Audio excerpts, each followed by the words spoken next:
ॐ भूर्भुवः स्वः तत्सवितुर्वरेण्यं भर्गो देवस्य धीमहि धियो यो नः प्रचोदयात्। ओम सभी को नमस्ते जी। हम सब आर्योद्देश्य रत्नमाला की इस श्रृंखला का स्वाध्याय कर रहे हैं और क्रम संख्या 82 जिसमें परीक्षा कितने प्रकार की है उसका हम सब अवलोकन कर रहे हैं। पिछले वीडियो में हमने सृष्टि क्रम को समझने का प्रयास किया। आज आप्तों का व्यवहार, इस बिंदु को हम समझने का प्रयास करेंगे। सत्यासत्य के निर्णय में ये आप्तों का व्यवहार किस प्रकार सहायक सिद्ध होता है, यह हम जानने का प्रयास करेंगे। आप्तों का व्यवहार। आप्त अर्थात धार्मिक, विद्वान आदि गुणों से सुशोभित व्यक्ति का जैसा आचरण हो वैसा ही स्वयं आचरण करना चाहिए। उनका कार्य श्रेष्ठ होता है। आप्त किसे कहते हैं? जो धार्मिक हो, जो विद्वान हो, जो परोपकारी हो, जो पुरुषार्थी हो, जो निष्कपटी हो, जो निष्कलंक हो, उसका नाम आप्त है। और आप्त व्यक्ति जिन गुणों से सुशोभित होता है, उसका जैसा जैसा आचरण होता है, जैसा जैसा व्यवहार होता है, जैसा जैसा उसका जीवन होता है, वैसा ही हम स्वयं का भी आचरण करें, वैसा वैसा ही हम व्यवहार करें, क्योंकि उनका प्रत्येक कार्य श्रेष्ठ ही होता है। आप्त व्यक्ति कोई भी दुष्ट कर्म नहीं कर सकता, उसका अनुकरण करना ही चाहिए। उनका उपदेश, उनके द्वारा लिखे ग्रंथ और उनके द्वारा प्रतिपादित सिद्धांत मानने के योग्य होते हैं।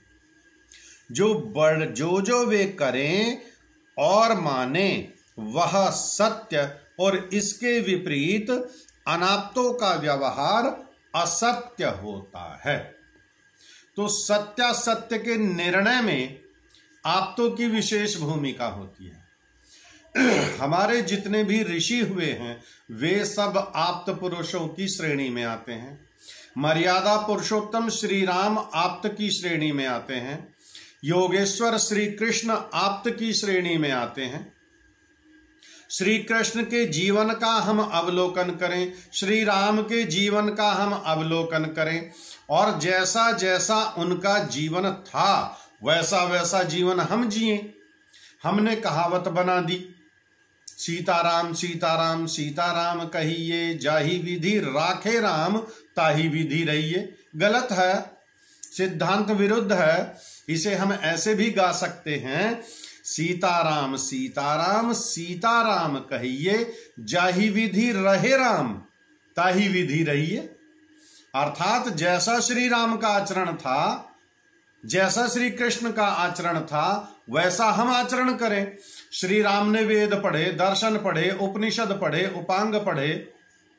श्री कृष्ण ने वेद पढ़े, दर्शन पढ़े, उपनिषद पढ़े, उपांग पढ़े। हम भी पढ़ें, हम भी जाने। श्री कृष्ण के विषय में भीष्म पितामह कहते हैं, वेद वेदांग बलम चाप्यधिकम तथा नृणाम ही लोके कौन्योस्ति विशिष्टा के स्वाद्रित है।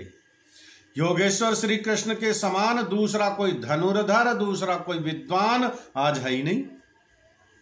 अब उनके जीवन का क्या आचरण रहा हमने उसका अवलोकन नहीं किया। हमने वेद शास्त्र पढ़ना छोड़ दिया और उन पर एक कलंक लगा दिया कि वो तो माखन चुराते थे। श्री राम का जीवन कितना पग पग पर उन्होंने मर्यादाओं को स्थापित किया। हम पालन करें उन मर्यादाओं का, चलें हम उन मर्यादाओं पर।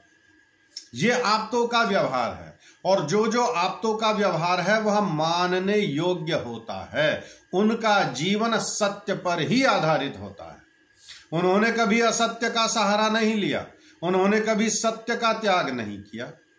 अब श्री राम का जो जीवन चरित्र है वह गोस्वामी तुलसीदास जी ने भी लिखा और वह महर्षि वाल्मीकि ने भी लिखा। गोस्वामी तुलसीदास एक बहुत उच्च कोटि के विद्वान थे, कवि थे, लेकिन आप्तों की श्रेणी में नहीं थे क्योंकि वो ऋषि नहीं थे। और वाल्मीकि ऋषि निर्भ्रांत रूप से ऋषियों की श्रेणी में आते हैं, उच्च कोटि के ऋषि हैं, आप्त पुरुष हैं। इसलिए उनकी लिखी रामायण जो प्रक्षिप्तों से रहित हो, ऐसा ना हो वाल्मीकि रामायण में भी बहुत सारा मेल मिलावट कर दी है, उसको विद्वानों ने शुद्ध करने का प्रयास किया है, उसका हम अवलोकन करें। और ऋषियों के जितने भी ग्रंथ हैं वे सब मानने योग्य हैं, क्योंकि ऋषि आप्त होता है, धार्मिक होता है, विद्वान होता है, परोपकारी होता है। तो उनके जीवन, उनके कृतित्व, उनके कर्तव्य, उनके सब आचरण हमें स्वीकार करने के योग्य हैं। उनके सभी कथन सत्य की ही श्रेणी में आते हैं, इसलिए वे सब मानने योग्य होते हैं। आप सभी का बहुत बहुत धन्यवाद। सभी को नमस्ते।